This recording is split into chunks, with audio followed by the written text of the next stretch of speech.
Hello student, আজকের আমরা দেখব একটি কোডিং ডিকোডিংয়ের কোয়েশ্চেন।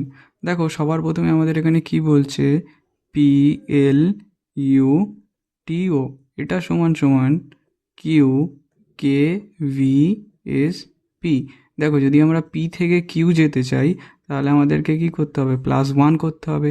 কিন্তু যদি এল থেকে কে যেতে চাই তাহলে আমাদেরকে -1 করতে হবে। আবার সেম ইউ থেকে ভি যেতে চাইলে +1, টি থেকে এস যেতে চাইলে -1।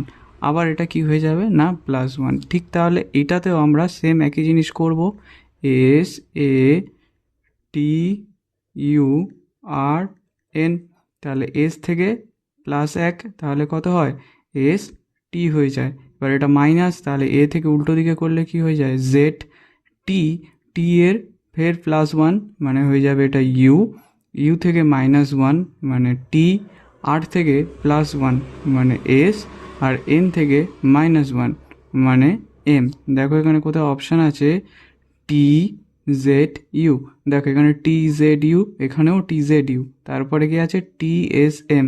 দেখো এখানে TSM, তাহলে আমাদের অপশান কী হয়ে যাবে, অপশান এ